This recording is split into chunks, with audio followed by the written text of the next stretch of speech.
Welcome back to Case of the Sunday Scaries. I'm Elyse. And I'm Annie. And boy, do we have a lot to talk about today. A lot. You would have to pretty much be hiding under a rock to not hear about the Murdaugh trial at this point. It's everywhere. When did you first hear about this case? Whenever Paul was going through his incident with Mallory Beach. So back years ago. And it wasn't anywhere near how popular it is now. But then whenever Maggie and Paul had their incident, I don't want to give everything away just yet, then it blew up. And that's when I really got involved in the case. What about you? I think it was around the same time. I'm not sure who covered it on a YouTube video, but I remember it was probably Stephanie Harlow or something. I follow her very closely. If you guys haven't ever heard of her, you think I do a deep dive. She does 5-parters. She's going to the bottom of the ocean. Yeah, she does. She gives you a whole history lesson. I learn a lot from her, but I don't know if it was her that covered it or what, but I remember hearing something about it and how suspicious it all was and that this family had a bizarre history.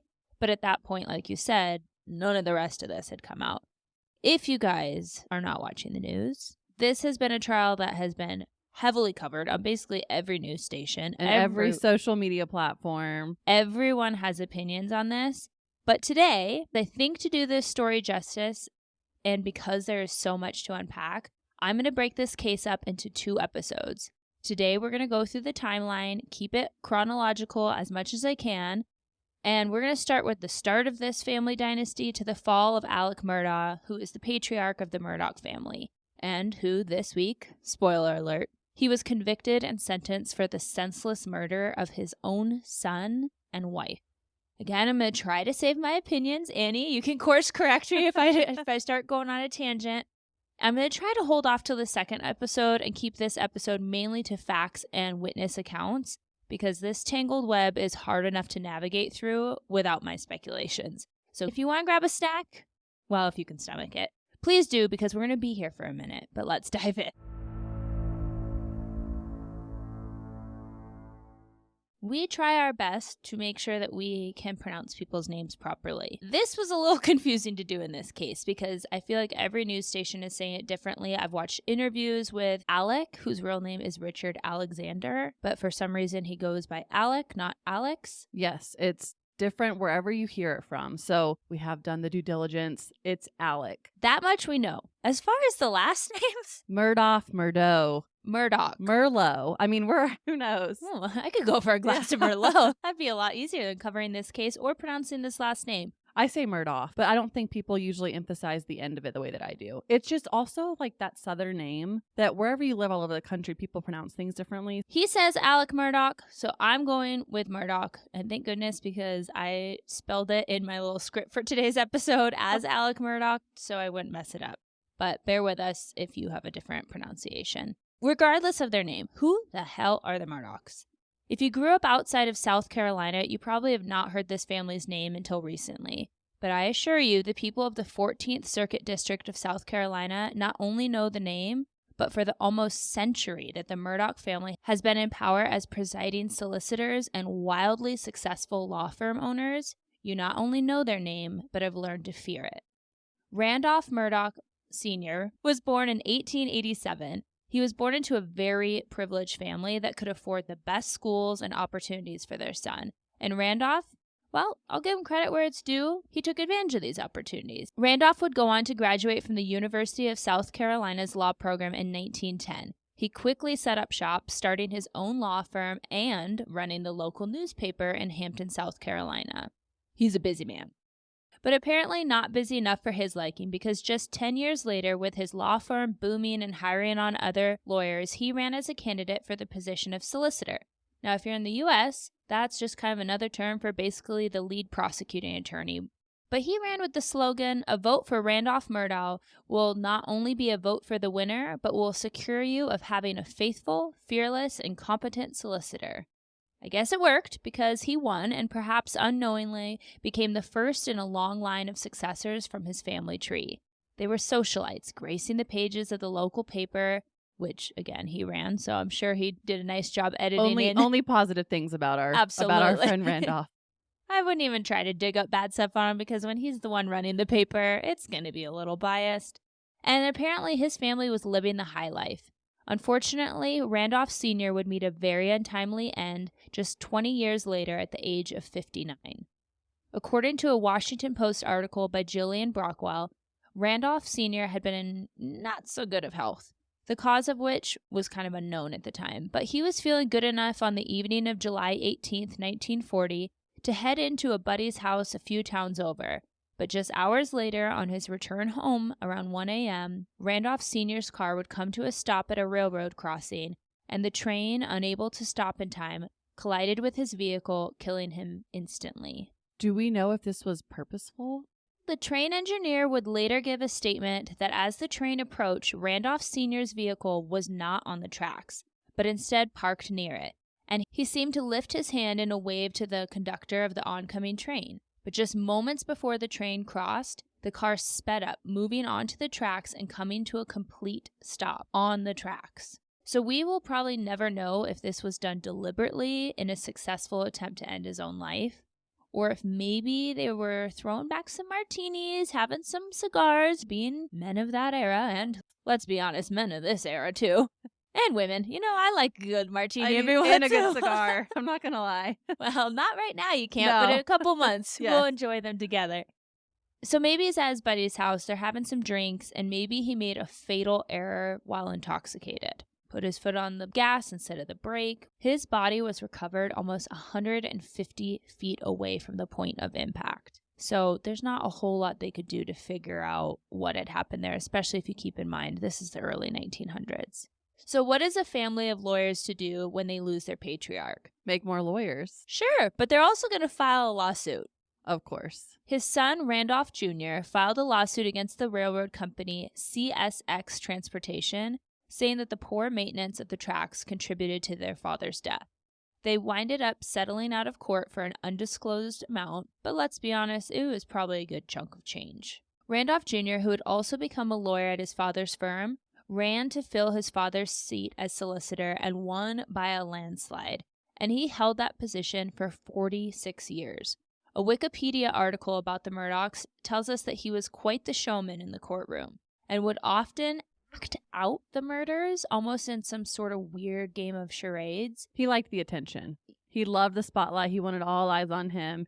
He had that powerful name backing him up. He probably thought he could do no wrong. Yeah, and we would go on to find out that was pretty much true. His performances, I'm going to call them performances, would really capture the attention of the jury, but it got him into some hot water with the judges. When I'm picturing this in my head, did you ever watch Matlock? No. It kind of reminded me of the show Matlock, where you see this kind of nice southern old man, and he's in the courtroom, and you're not really sure how the episode's going to go, but you're like, oh, it's that person, that he's guilty.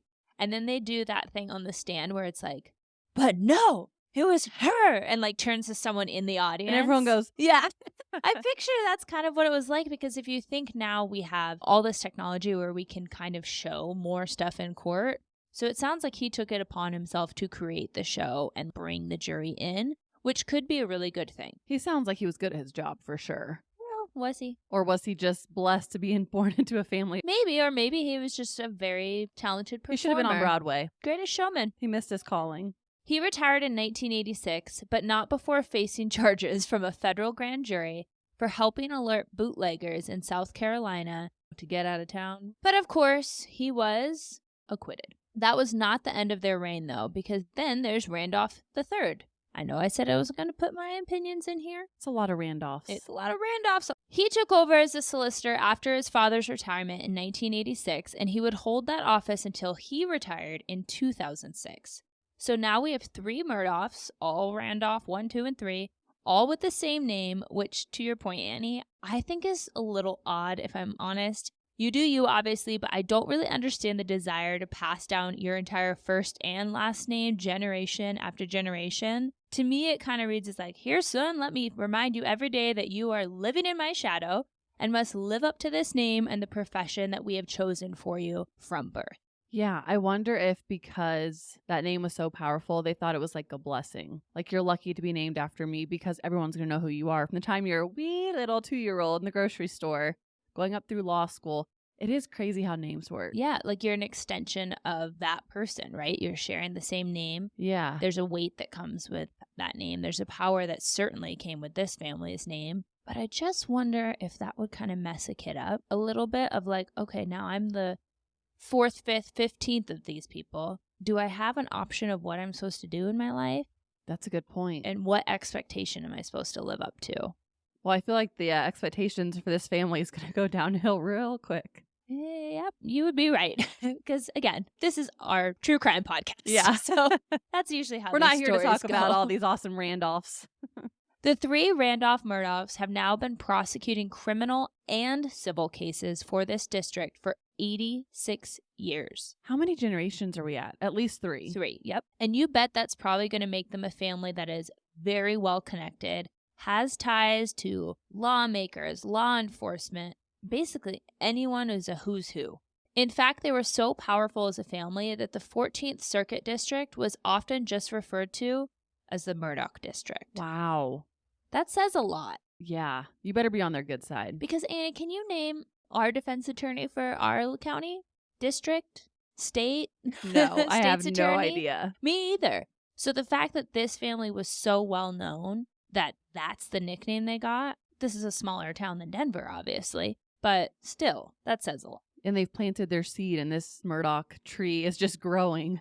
Here's where Mr. Richard Alexander Murdaugh, he does go by Alec. This man has been giving redheads a bad name in the press. I don't appreciate it, but this is where he comes into the picture. He was born in 1968 and was the son of Randolph Murdaugh III. The only reason he didn't inherit the family name was because that honor went to his brother Randolph Murdaugh IV. Oh my gosh. But guess what he does for a living? Let me guess. He's in law. Oh, wow, shocking. 10 points for Annie. Alec graduated from South Carolina School of Law and joined the family practice. He married Margaret Kennedy Brandstetter.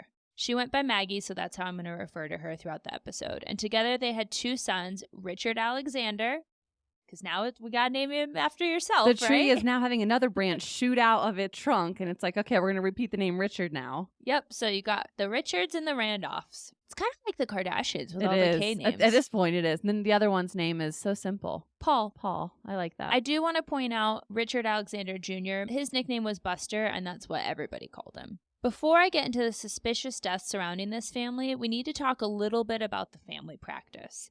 They specialized in personal injury cases. I'm sure you've all been driving down a highway. You know the billboards when you're driving that say, if you've ever been injured in an accident, call 1-800-MAN-DOWN or something like that. The hammer, the heavy hitter. What's the heavy hitter? The heavy hitter is the way to go. Call 458-0000. Whoa, sponsor us. That was a good plug. It was a law firm that specialized in this kind of area in my hometown. And obviously it stuck with me for years, but they make some big money in that practice. Oh, absolutely. And I'm not poking fun at these services because mistakes happen, things are overlooked, and we all know that corporations worry more about the bottom dollar than investing money into protecting their employees and the public.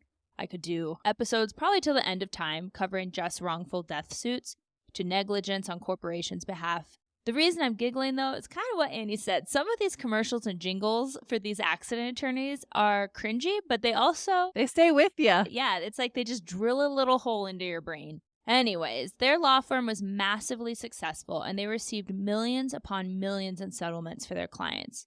Which all sounds great if Alec wasn't allegedly being such a shady-ass man who cared more about his family's image and keeping up with the Joneses, the very rich Joneses, than making sure his clients or the families of his clients were taken care of. In November of 2021, and I want you to really remember this date as I will refer back to it later, the South Carolina grand jury issued 5 indictments against Alec Murdaugh on 27 charges of embezzlement and other crimes including breach of trust, fraudulent intent, money laundering, computer crimes, and forgery. But to date, Alec Murdaugh has been charged with 88 crimes, all relating to fraud and embezzlement. My jaw is on the ground. That is so 88. many. Obviously, we'd be here for a while if I try to go into detail about each one, but let me sum up what Alec is suspected of doing. He would represent a client in a wrongful death or injury claim, then secretly come to a settlement agreement for his clients with whoever they were suing, then would tell the family that the settlement was for a smaller amount and pocket the rest of it for himself. And I know what you may be thinking, listeners. Well, if he's the lawyer representing the client, then his pay usually does come out of the settlement money. Of course, he's going to take what is owed to him for representing these clients. Well, and also the thing is, he's the one with the contracts. He's the one doing the negotiating. He's the one keeping them in the dark. That's my issue. It's one thing to go, hey, I charge a lot of money. I'm actually going to take this big chunk of your settlement, FYI.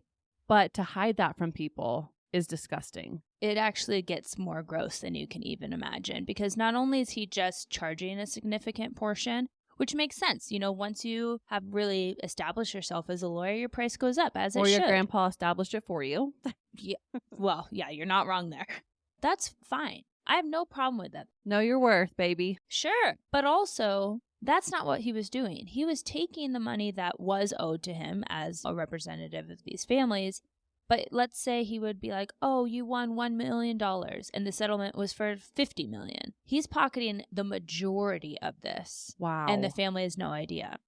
This powerful white Southern lawman, which I need to point out because we are in the South, this is a family dynasty.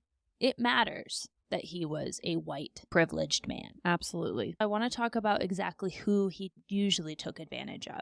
That was his minority clients that were not well off, which is disgusting in and of itself. But not only that, let's keep in mind that some of his clients he was representing in these cases have died. So he's essentially stealing from the dead and their surviving family members. So let's quickly go through a couple disturbing instances of this.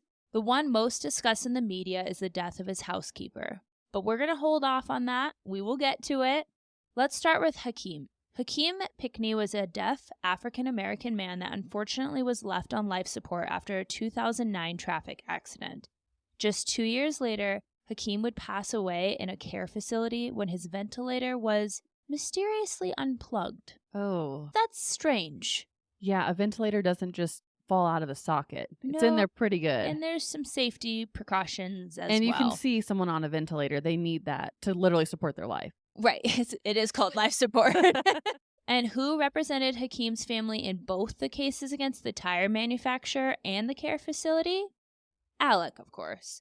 Good Samaritan Alec. He reached out to the family and introduced them to Russell Lafayette, who is the CEO of Palmetto State Bank. So he's telling this family, trust this man. He can help you navigate all this new money. He can help you invest. This is a lot of money for you guys, so I want to make sure that it's being handled properly. And Russell is the man to help you do that. Well, isn't it ironic that Russell would later be fired when an estimated $800,000 to $1 million went missing from those settlements, and there were allegations that Russell and Alec were in cahoots the entire time to steal from this grieving family. That's horrible. I also want to point out that allegations must have had a lot of facts to them because Russell's family owned this bank. They had for over a century. So they're not going to take out one of their own and the CEO unless they're doing some serious damage control. And he had some charges pressed against him as well. Or what about Sandra Taylor, a woman who was tragically killed by a drunk driver? Here comes Alex again to save the day and represent Sandra's mom in a lawsuit. Except imagine her surprise when Alec told her they had indeed reached a settlement for $30,000, and she later found out that the settlement was for well over $180,000. He was willing to allegedly steal $150,000 from yet again the family of someone who is grieving the untimely loss of their loved one. Well, and families in that position, you're going to trust the lawyer. I'm sure he put on, like his grandpa, such a show, such the Southern gentleman, like I have your best interests at heart.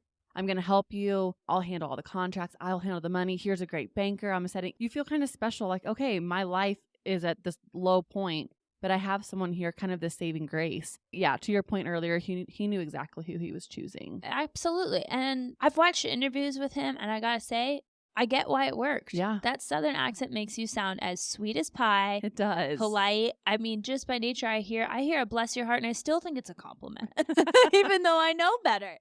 Honestly, that alone is enough to form my opinion of Alec. And if you can sleep at night knowing your riches are built off embezzling and flat out stealing money from the dead, I already know you're pond scum with no moral compass. But now we need to get back a little bit in time to start the timeline of the mysterious deaths surrounding the Murdaugh family. In July of 2015, a passerby called 911 to report that he had found a body in the middle of the road. This was the body of 19-year-old Stephen Smith. Stephen was a gorgeous young man. I mean, he really was. Looker. Yeah, he's so cute, little face, better eyebrow grooming than I've ever had. Great blonde bang swoops. I mean, he had it all. He kind of had the Bieber look almost. Did. He was studying nursing at a tech school before going on, hopefully, to pursue his long-term goal of becoming a doctor. It doesn't seem that there was one person who had anything unkind to say about Stephen. He was charming, had a lot of great friends who accepted and loved him for who he was, which was a massive support to the teen who was openly gay. Stephen was found in the middle of a 2-lane road. He had substantial blunt force trauma to his head and scratches on his arms. His shoes, which I will put a picture up on our Instagram, are often brought up in reference to this case because they were very loosely tied, but yet still were on Stephen's feet. I honestly would call it a stretch to even say that they were tied. They looked like he had slipped them on, maybe rushing out the door for class or something. They were not substantially secured to his feet. When the local sheriff's office arrived at the scene, they were really quick to start labeling this a hit and run. Why? Well, because the body was found in the middle of the road.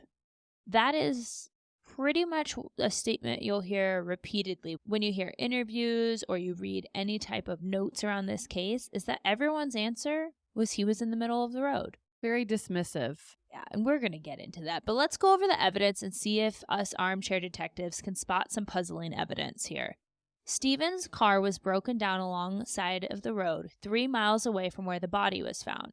To me, that doesn't seem all that suspicious. Maybe Stephen ran out of gas, pulled over on the side of the road, and realizing the issues was going to walk to the next gas station. After all, his gas tank cover was taken off. Okay. But Stephen was found in the road the opposite direction of the closest gas station. Like, if you look at where his car was, he was clearly walking away in the opposite direction of the nearest gas station. And is the assumption that he knew this road? He knew which way to go. Okay. It was a common road for him. Well, he had to take it very often to and from school and work and all that. What makes this theory even less likely?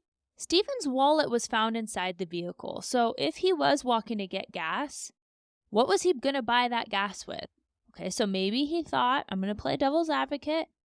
Maybe he thought he was closer to home than he really was, and he would just walk home and worry about it in the morning. But still, that doesn't make a whole lot of sense to leave your wallet out in the open overnight like that. No, I feel like everyone, keys, phone, wallet, boom, boom, boom. You have them all at once. Right. I'm going to run down some forensic evidence at the scene that also had me puzzled about how, and really questioning why, the local sheriff's office was so quick to rule Stephen's death a hit and run. Like I said, there was blunt force trauma to Stephen's head, but yet the blood found at the scene was pooled very close to the body. Not to be too morbid, but you would think if he was struck by a vehicle, the blood evidence would show the point of impact as well as maybe the trajectory the body took after, or if Stephen's poor body had been dragged or relocated by the car, we would see evidence of that blood moving in a certain pattern. 100%. But yet, it's all just there at the point of impact. Okay. What's more, if a car struck him, then why was there no broken glass from a car mirror or window breaking? There was no plastic or metal broken off car parts at the scene of the crime whatsoever. If he was lifted off the ground by the force of this impact, then how can the shoes that were barely on to begin with not come flying off his feet? There was also no skid marks indicating someone had slammed on the brakes or tried to swerve away like you would if you saw a deer crossing the road. Nothing. What's more, what logical sense does it make that a smart, quite honestly brilliant young man would choose to walk in the center of the road at night? Because to believe the sheriff's office and pair their story with the blood found at the scene, he would have had to be in the center of the road, struck by a vehicle, and then crumpled to the ground exactly where he was hit. Yeah, it doesn't make any sense. No, I'm not a forensic expert, and I don't even pretend to understand anything about physics. That is way over my head. But you don't have to be for that just logically to not make any sense whatsoever. But what does this have to do with the Murdaugh family? Before I get into that, I want to say that this is currently an open investigation, and a lot of the witness statements could just be hearsay. So let's keep an open mind and walk through some suspicious activity by the Murdaugh family in Stephen's case. Before Stephen's father could even get down to discuss the investigation with police, it's reported that he got a very surprising phone call from Alec's dad. Remember Mr. Randolph Murdaugh III? Offering not only his legal representation at no cost, but also investigative services. He even requested that the family give him Stephen's phone and social media passwords to help aid his investigation. That is so sketchy. So as Stephen's dad is on the way, he gets a call. He hadn't even left the house yet. Which obviously just goes to show that law enforcement was calling Randolph, or he was there with Or them. he was aware of it real quick. Yeah. Okay. So that's interesting. He at this time is no longer the district solicitor. He had already retired. The family has a personal injury and wrongful death practice. Sure, that could make sense in this case. But if Randolph III suddenly became a PI, what even if he had these passwords, would he have access to the phone that the passwords were used on? Because guys, the phone was on Stephen's body. Oh, did I mention also the phone screen? Not cracked even a little, even though he got in this tragic hit and run. And Randolph already has the phone in his possession. That's a question we don't have the answer to. Got it. But it's interesting to me that he would have access to that phone. At least that's the implication. When someone says, I need a social media passwords, well, you can log into Instagram off your laptop or any laptop, right? If you have the password. But how would he get into his phone if he didn't have access to it? Something's up. Furthermore, as investigators looked into the crime, multiple tips from witnesses came forward naming Buster Murdaugh as either being a part of the death of Stephen, or they alleged that the former high school peers had been intimately and romantically involved. I do not make it my business to out people or speculate on anyone's sexuality. That's their journey, and frankly, none of my business, and I don't care who you like. It's of no consequence to me. But it should become the business of these investigators to look into if there is truth to these rumors. Because, I hate to say it, those closest to you are usually the ones that are involved in stuff like this. And they're the ones who are looked at very closely in the beginning. As soon as anything happens, you go to the husband or the wife. Then you kind of work your way out in this outward circle. So yeah, if there was even a rumor or an inkling that Buster was connected, he should have been talked to right then. But I'm guessing he wasn't. Buster Murdaugh was never interviewed. A pathologist ruled Stephen's death was consistent with vehicular injury and that the cause of the blunt force trauma to his head was most likely due to him being struck by the side mirror of a vehicle. Okay, I'm picturing this guy. I don't know how tall he is, but a side mirror to do that kind of damage, to literally make you drop to the ground and die? Well, it could be a truck. That would put it at the right height. That's true. And I guess in the South, everyone does have those lifted trucks. Right. So it definitely could put it at the right height. I think that, again, this is me speculating. I don't know diddly. But I think the assumption here was if the actual vehicle itself hit, this isn't making a whole lot of sense. No. So we're going to go with the mirror hit him. Okay. Because then maybe the impact wouldn't be as dramatic where his body would be relocated down the road a ways. Sorry again to be morbid. But that maybe he could kind of crumple where he was hit. It's a stretch, but I can see it. Well, highway patrol officers that responded to the scene, who clearly would have had a lot of experience examining vehicular crime scenes, they didn't agree at all with the local sheriff's offices or the pathologist's conclusion. The investigating officer even challenged the pathologist's findings. See, not only did the rumors in town say that Buster and Stephen had been intimately involved, but also placed him possibly near the scene of the crime.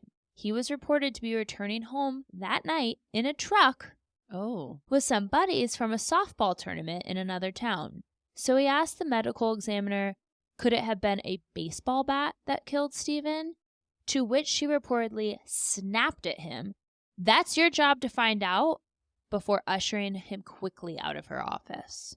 Very defensive for no reason. You're a pathologist. You should just be facts. You Yeah. shouldn't be motivated by anything else besides that. Is it a pride thing, or is there someone telling you this needs to be case closed, end of, ASAP? I'm gonna go with the second option. But why would Buster want to possibly cause Stephen harm if they had been romantically involved? Well, we know there are crimes against homosexual people that happen at a disturbingly alarming rate. Could Buster have wanted to prove to his buddies that the rumor wasn't true, that he wasn't gay, even though there's nothing wrong with it if you are, and decided when they happened to pass by Stephen on the road that night that this was his opportunity to prove his straight manliness by, I'm the alpha and roughing up Stephen? Maybe. And if that's the case, maybe he didn't even mean to kill Stephen. Unfortunately, we just don't know at this point, but it's interesting. It is. I also just feel like that is such a wrong place, wrong time. I don't know how big this town is, but for Buster and his friends to happen to pass Stephen, who's supposedly involved in Buster, is there ever an idea that Stephen called him? I said I wasn't going to do speculations Oh, this yeah. episode. We're sticking to facts. It just feels off to me that, like, you have all these country roads and then he happens to stumble upon someone and then kill him, if that is what happened. Allegedly. We're using the A word a lot in this because I'm not trying to get sued. I'm not messing with the family lawyers. This family's good at this. Yeah. I see where you're going with this. I will just point out one thing we already discussed, or two things. The family supposedly already reached out about getting information of how to get into his phone. Mm-hmm. So let's say there was a call made. Did his dad give him access to his phone? Could something have been deleted? Call logs? Or maybe the dad didn't do that at all. And once it was into evidence, who would have a lot of power and access to some law enforcement that I'm sure they've done favors throughout so the true. years. Yeah. So I can't answer that question, but I don't think it's that far-fetched when you see what happens later that this family should be looked into, to put it very mildly, because they are very good at hiding not only money, but evidence. And whatever story they want to tell is the story that is usually told to the media, told the other survivors of these incidents. It's almost like hard to believe this is real life. Oh, no, it sounds fake. Everything with this family is like, this is out of a horror movie. This isn't truly it's like watching Dynasty. Yeah. That old, like with the big hair and the Aquanet hairstyles and all that stuff and the gaudy jewelry. That's what I feel like I'm watching, is some ridiculous soap opera where you watch it and you're like, oh, this is so fake. So unbelievable. I gotta stay for the next episode to see whose, son was really their brother or whatever the case is. It's hard to believe. It's so far from how I grew up. Obviously, I didn't grow up in the South and the culture there and all of that, but it's also just hard to believe when you look into the facts. Because, quite frankly, some things that you think are facts, you have to also keep an open mind that maybe they've been altered by this family before we're reading them as factual information. So true. Tragically, Stephen's father would die just a few months later after his son in his sleep of a heart attack. Many say he died due to a broken heart after losing his son. Prior to his death, it was reported that he told a friend, "I know the Murdaughs killed my son because he was gay. I know my son. He was seeing Buster." Oh, gosh. That gave me goosebumps. Like, as a dad, to know that, but also to know how powerful this family is. To know at the end of the day, justice is never going to be served. Like, that just feels so hopeless. Well, let's not say never. Okay, I like this. A little ray of sunshine shining through the windows. There are so many weird things that went on during this investigation, including the chain of command being broken with evidence, especially some concerning breaking of chain of command when they left Stephen's clothing from the scene at the funeral home for quite some time before entering into police custody. I want to just point out there was some microscopic paint chips found on this clothing, which obviously might not have been detected on his body at the scene. But I find it interesting that these paint chips weren't found anywhere else, just on the clothing that was not in police custody for a couple of days. So that's strange. That is strange. Then knowing the multiple rumors about Buster and his relationship and him being directly involved with Stephen's death, it's just hard not to wonder if there was an elaborate cover-up by the Murdaugh family to make sure this case was ruled a hit and run, despite, in my opinion, clear indications that the evidence does not point to that. Thankfully, SLED, which is the acronym for South Carolina Law Enforcement Division, basically their version of like the FBI but at the state level, announced that they are taking over the investigation of Stephen's death due to new evidence that was uncovered during the Murdaugh murder case. And that's happening now? It was opened 2 weeks after he got arrested. Wow. We don't currently know what that evidence is that they found or came across, but I can only hope that if Buster was somehow involved or not, regardless, I just want answers for the Smith family. It cannot bring back Sandy Smith's beloved son or her husband, but this family deserves answers. This boy was 19 years old. With everything going for him. And truly, they need honest answers. Not just some placating, oh, he got hit by a mirror of a truck. No, that doesn't make a whole lot of sense. Prove it to me. Bring out a scientist that can prove to me how this is even possible. Absolutely. I also want to shout out that during my research, I found out that there is currently a change.org petition in memory of Stephen. South Carolina is one of the only 2 states in the nation that does not have a hate crime law at the state level. Hate crimes are crimes that typically involve violence that are motivated by prejudice on the basis of ethnicity, religion, sexual orientation, or similar grounds. I know we have amazing listeners on this podcast who believe that people should not be targets of violence for any reason, but specifically not targeted for what religion they practice, the color of their skin, or who they love. So I'm going to link the petition in the show notes, and I encourage you all to take a minute, join in with me, and sign the petition in memory of Stephen Smith. Gloria Satterfield had been a caretaker to the Murdaugh boys Paul and Buster from a very young age. I think Paul was like 2 when she joined the family. So he literally grew up with her. Absolutely. Her and Paul shared an especially close bond, him thinking of her as like a mother figure of sorts. As the boys grew up and no longer needed the supervision of Gloria as a babysitter, she stayed on as the family housekeeper. A lot of the reason for keeping her on as the housekeeper was because of the bond that her and Paul shared. Yeah, well, you think about all the influence a good nanny can have, or a good babysitter, like a family friend. I feel like she was that kind of figure for him. Exactly. In the Netflix documentary, The Murdaugh Murders, A Southern Scandal, the ex-girlfriend of the now-deceased Paul Murdaugh explained how close of a relationship Paul and Gloria had. She reported that Gloria had been cleaning the house and found narcotic prescription medication belonging to Alec Murdaugh taped to the underside of his bed. And because she feared Maggie's response, that's the mom, to this information, she confided in Paul about it instead. Again, this all is hearsay, but it might point to a reason or even a motive to what would happen next. On the morning of February 2nd, 2018, 911 was called from the Murdaugh home. Maggie Murdaugh had placed the call, and I always say you can't judge someone's response to a shocking or tragic event, but this call is interesting to say the least. Maggie is surprisingly calm for someone who had just come upon her long-term housekeeper laying motionless, at the bottom of the stairs, bleeding from her head. Maggie says she is not responsive, but awake. You can hear the 911 operator press her for answers and getting frustrated with Maggie's short responses. She even says at one point, "I already have responders on the way. Me asking questions is not going to slow them down, ma'am." She just wants to know how bad is this scene. Right. She has to send the right people and also prepare them. Like that time, the 5 minutes, 10 minutes, however long it's going to take an ambulance to get there, the more information they have of what they're walking into, the better. They can prep the hospital. Like we have someone who has traumatic brain injury coming in. She's still alive though. Like, yeah, the more information, the better. Well, Maggie tries to get off the phone saying Gloria fell down again, which is odd since she said she already was on the ground. Maggie gets off the phone and passes it to her husband, Alec. Doesn't say goodbye or what she's doing, but I'm not going to put too much weight in that. Maybe she just got flustered and handed the phone to her husband.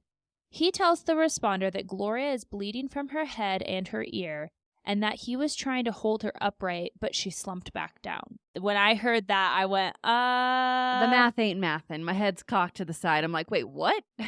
Well, I think it's pretty common knowledge that unless you have to move someone from a fire or a wreckage or something like immediate danger, if there is potential trauma to the neck or the head, what do you not do? You don't touch them. There's blood coming out of her ear. Yet you That's don't some move internal them. damage. No. You could paralyze them unintentionally. You absolutely do not move someone that has had a head or neck injury. Listeners, if you didn't know it, now you do. Unless there is something that is a bigger risk factor, and it is happening right then. You know, someone gets in a car accident, the car is on fire. You obviously have to pull them out, and whatever damage is done because you know they're going to die otherwise. Yeah, but not chilling on a patio after falling down some stairs in a safe environment. Ambulances are on the way. Don't touch her. And you're picking her up, and then she's slumping back to the ground. That just seems strange to me. Yeah. It just sounds so bad. This obviously stuck out to me. Why is he trying to get an injured woman who is bleeding from the head upright? The operator again gets upset, now with Alec, who does not want to answer the operator's questions. He even says, like, why are you asking me so many questions? Like, he just kind of puts up a little fight about it. He then ends the call before the emergency personnel arrive at the scene, which is also odd. They usually will ask you to stay on the phone with them until people arrive. This poor operator, she's probably like, what is happening right now? She's just trying to get answers. She's trying to assess the scene from miles away in her office. They're not being, A, respectful, or be helpful. Or forthcoming. Yeah. All of their answers made no sense of what they were doing or what was happening. Multiple times during this call, Maggie and Alec both say that she is mumbling, not speaking. Yet it's told to responding personnel that Gloria told Alec she had tripped over the dogs and fell down the stairs. How? Is it possible when the injury first happened she was able to speak? Sure, I guess. But yet presumably Maggie called 911 immediately after the fall and says repeatedly that Gloria is not able to speak. So you have two very different statements. You have one saying she can't speak, and then you have one saying she's saying this story about how the dogs knocked her down. No. Yeah. Gloria was taken to the hospital and treated for multiple rib fractures, a pulmonary contusion, which is the bruising of the lung, usually caused by trauma to the chest, and a subdural hematoma, which is bleeding inside the skull from damage to a blood vessel or vessels between the skull and the brain, resulting in a clot that places pressure on the brain and damages it. Tragically, Gloria died just a few weeks later on February 26th after contracting pneumonia and having other complications. She was only 57 years old. Her injuries just sound really harsh for a dog tripping her. You covered that case, the Spreckle Mansion. Oh, that one. And in my head, I was thinking it was those types of steps. So when I heard 8 steps, I went, oh my gosh. But I thought it would be indoor steps. These are front steps to a front patio. So the steps are maybe 4 inches tall. Not the, like, you're up at the top of 8 steps and you're, you know, heavy breathing. Hey, that is me nowadays. Right. That's why I said you. Yeah. I, on the other hand, can get up a flight of steps. And have all your wind in your lungs. Must be nice. This is a lot of injury that if you just trip, so you don't have any inertia, any force, right? Besides just your body weight. That's a pretty intense fall. There's not as much distance. But to have the chest injuries, the broken ribs, and I see the hard head. I mean, if you hit your head on brick or a patio. Oh, absolutely. But the other two are just, they stick out to me weirdly. You know what, though? Despite not having an autopsy performed. What? Yep. And the coroner not being notified of her death certificate shows that she died of natural causes. No way. Here's the thing. If it was even an accident, it would still be labeled an accidental death. It would not just be natural causes. Or it might be like blunt force trauma to the head was the cause of death. Exactly. So let's go with their theory that this is an awful accident. Of course, it's terrible. However, there are enough things that aren't adding up in the Murdaugh story of the events of that day. I think it would be fair for investigators to take a further look into this and truly investigate her death. Maybe do that autopsy. Did she possibly know too much about the family's dirty dealings? Because this is around that time where Alec really, as far as we know, he has very much started this embezzling and fraudulent money thing, plus finding the drugs underneath the bed. Maybe she told Maggie about the drugs. And it caused an altercation. She was already concerned about Maggie's response, and maybe she got pushed. We just don't know. But remember how I told you that Alec Murdaugh had allegedly long history of profiting off others' tragedies? Well, being the cold-hearted snake he is, he goes to her 2 grieving sons the day of her funeral and says, hey, let me represent you in a lawsuit against me. Since she was my employee and got hurt on my property, we will get medical expenses paid and make sure that you 2 boys are taken care of. Wow, how kind. Except when Alec received the almost $4.3 million payout from the insurance company, Gloria's sons never received a dime.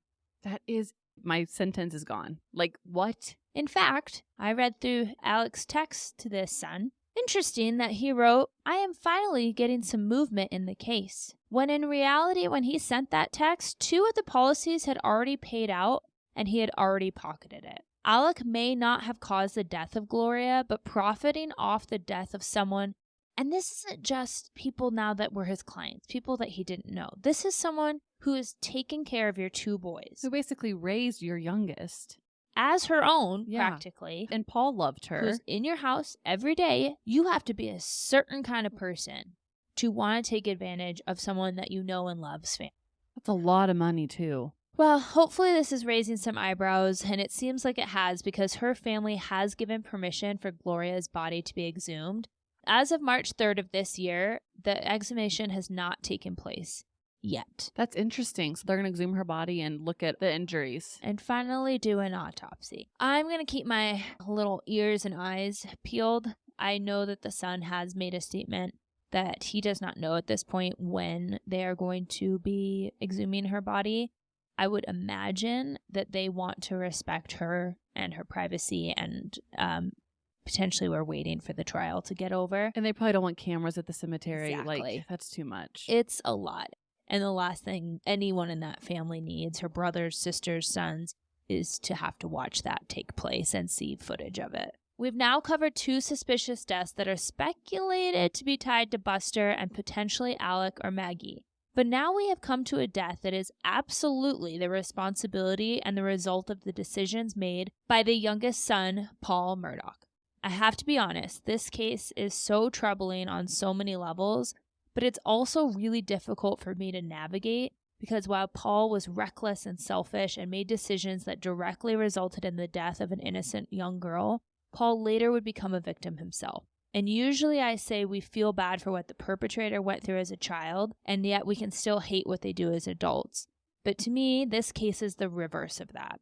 I can hate the actions that Paul took as a teenager, and still we have to separate those feelings to remember that he was also the victim later in his short life when he was murdered in cold blood.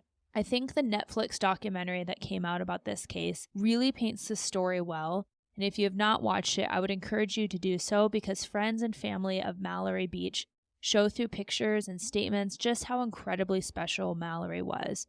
Beyond her outer beauty, which she had in leaps and bounds. I mean, Beautiful. She was so stunning. She seemed to be an incredibly loyal friend that would go out of her way to bring light to others who were struggling. Mallory was born April 18th, 1999, in Waterboro, South Carolina, to Philip Harley and Renee Searson Beach. She worked at a local clothing boutique and was attending college. She had also begun dating Anthony Cook, and from the videos, those two seemed quite smitten. Just so sweet, so in love. And they had been friends since childhood. They were in the beginning stages of what looked like it could have been a great love story. They had a pretty tight-knit friend group. Mallory's best friends were Morgan and Miley, and they were in relationships with Paul Murdaugh and Anthony's cousin Connor Cook, respectively. Morgan talks pretty extensively in the documentary how Paul had begun drinking in excess and that their relationship had become toxic, even privately resulting in physical and verbal abuse. It seemed to have become such a pattern that they had even created a nickname for Paul's drunken alter ego. They called him Tommy. What I'm questioning is, how old are these kids? These are teenagers. They are definitely not legally able to drink, and I'm not going to knock them because that would be very hypocritical of me. I definitely had some drinks in high school. Yeah, it feels like an adult relationship. I mean, sadly, the abuse, the heavy drinking. I'm thinking, aren't these like teenagers? His drinking, from all accounts, it seemed like it had become a problem and a problem that should have been addressed. But seemingly, Paul's parents almost encouraged this type of wild behavior, allowing and even supplying the underage teens with alcohol on quite a few occasions. I point this out because Morgan tells stories about how often when Paul would find himself in trouble, Alec Murdaugh or his grandfather, Randolph Murdaugh III, are we getting sick of saying these names yet? Because I am. Were quick to pull strings and make it go away. One night in particular after partying, Paul rolled the truck he was driving when Morgan was in the vehicle. But when Paul's parents showed up, they removed the alcohol and guns that had been inside of Paul's vehicle, took the kiddos home, and mysteriously was never reported and never came up again. On the night of February 23rd, 2019, Paul Murdaugh and Morgan paired up with Anthony and Mallory and Miley and Connor to attend an oyster roast, which I would not be attending if I was there because I hate oysters. I am team oyster till I die. I love oysters. Raw oysters. Yes. Give me all the horseradish, the cocktail sauce, the lemon juice, and give me a glass of champagne, and I'm a very happy person. Okay, now here's my point, and you just proved it in that statement. If you would never eat it raw without all those condiments. I do, though. You just are. I'm slurping them down. You're slurping them down with no condiments. None. One time Derek ate 18 oysters in 2 minutes, and I'm not kidding you. Like, we're big oyster people over here. So you like snotty textures. You can't talk about the texture. The texture just is throw vile. it back. But oysters are huge in the South. Like these oyster roasted oyster roast. That is hard to say. It is. They're big parties. So is that? I'm assuming that's what was going down. Oh, absolutely. And I get it. Like my family's from the East Coast, and we would do big crab boils and things like that. I understand it. I'm just saying I would not have attended it. Now I've never had an oyster cooked though. I have. I do not like them cooked. Why? They get like gummy. Like you think the texture is weird if they're raw. Whenever they're boiled or roasted, they're like gummy. No, thank you. Not my thing. Anyway, enough about our personal our eating oysters. habits. I will have champagne with you though. Okay. It's rumored Paul had heard that there was going to be roadside traffic stops that evening, so he told the group he would drive them on his family's boat to the party. Paul was seen on surveillance video buying liquor at a convenience store with his brother Buster's ID. They all met at Paul's grandfather's house, and the three couples loaded up onto the speedboat to the oyster roast. Morgan reported that Paul was pretty darn intoxicated by the end of the party, but still refused to let anyone else drive the boat.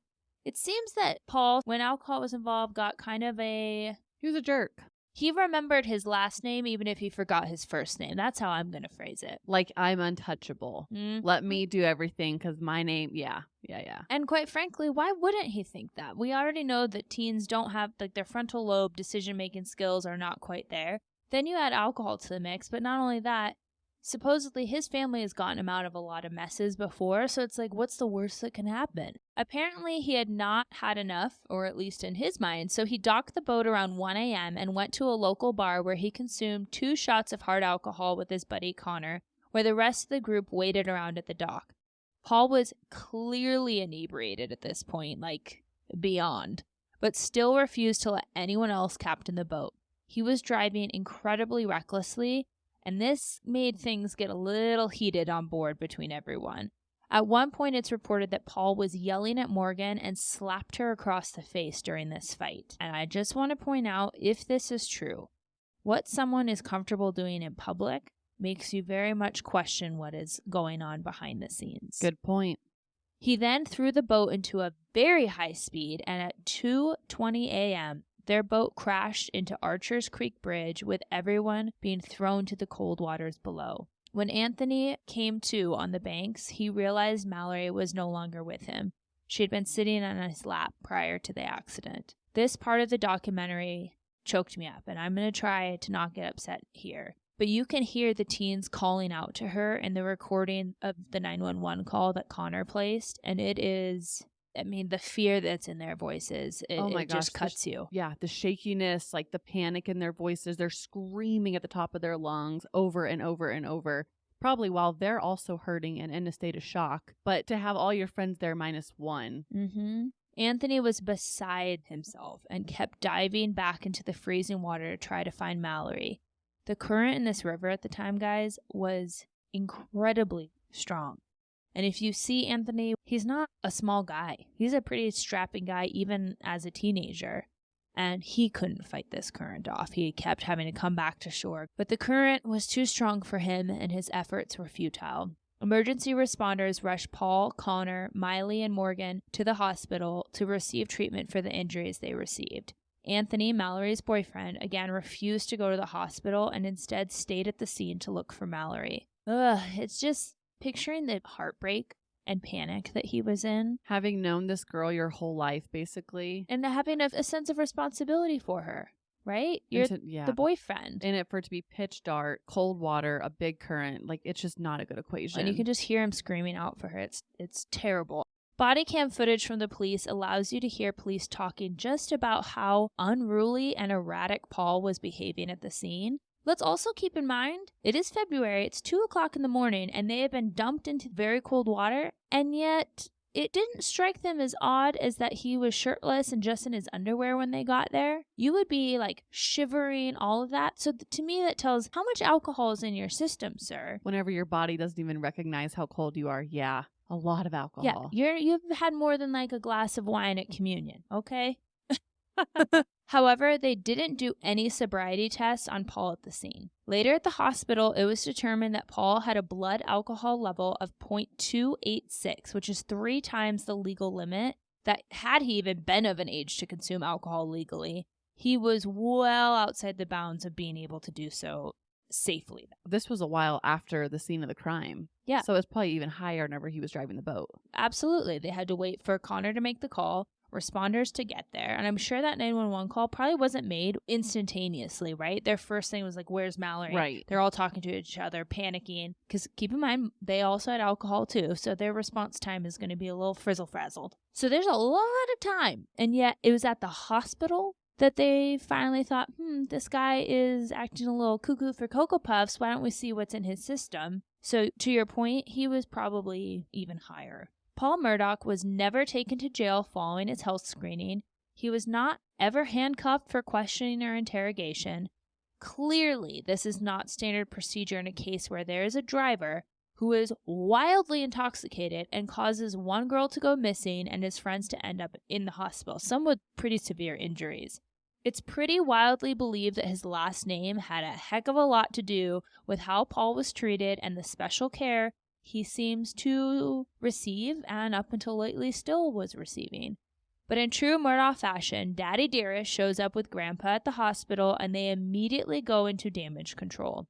Connor said on the Netflix documentary that he was told he was being pushed in to get a CAT scan, sitting in his wheelchair, because he had a pretty gnarly cut, to say the least, to his face. As he's getting pushed in, Alec Murdaugh basically whispers in his ear to keep his mouth shut. Later in a deposition, he said Alec told him that everything was going to be all right. I just need to keep my mouth shut and tell them I didn't know who was driving and that he's got me. I've heard allegations and other reports that Alec was setting up a plan to orchestrate Paul's protection by using Connor Cook as a scapegoat and knew he would tell the police that Connor had been driving, not Paul. However, forensic evidence would later prove that Connor could not have been driving the boat and sustain the type of physical injuries he did, so their plan to frame him couldn't work, and they were aware of that. Mallory Beach's body was tragically discovered 5 miles down the river on March 3rd, 8 days after the accident, by 2 volunteer searchers. According to the coroner's office, Mallory died from drowning and blunt force trauma to her head. On April 18th, 2018, Paul Murdaugh was charged with 3 felony counts, 1 for boating under the influence causing death, and 2 counts of boating under the influence causing bodily injury. He pleaded not guilty and was released on bail. But Paul Murdaugh would never stand trial for the death of Mallory Beach because on June 7th, 2021, 2 years after Paul's arrest, his father, Alec Murdaugh, would make a panicked 911 call to report the fatal shootings of his son and Maggie Murdaugh. This is Alec Murdaugh at 4147 Moselle Road. I need the police and the ambulance immediately. My wife and child just shot badly. Okay, you said 4147 Moselle Road in Arlington? Yes, sir. 4147 Moselle Road. Stay on the line with me, okay? Yes, sir. Stay on the line with me, okay? Okay. Connor County Communications. Carlton, I have an Alex Murdaugh on the line, caller from 4147 Moselle Road. He's advising that his wife and child was shot. Okay, and sir, give me the address again. It's 4147 Moselle Road. I've been up to it now. It's bad. Okay. Okay, and are they breathing? No, ma'am. Okay, and you said it's your wife and your son? My wife and my son. Are they in a vehicle? No, ma'am. They're on the ground out at my kennels. Okay, and did you see anyone? Okay, is he breathing at all? No. Nobody. Is she? Okay, do you see anything? Do you see anyone in the area? No, ma'am. No, ma'am. And we will pick it up from there No. in the second episode. No, I do not want to end there. If you think that this twisted web has been unraveled during this episode, trust me, there is so much more to this story. In part 2, we will cover the deaths of Paul and Maggie, the murder trial, and I'm going to be sharing some of my theories. Because this is where I started really speculating and playing detective, and I cannot wait to share with you. As always, thank you so much for listening. You can follow us on Instagram at A Case of the Sunday Scaries. I look forward to meeting you back here for part 2 of the Murdaugh episode. But as always, until then.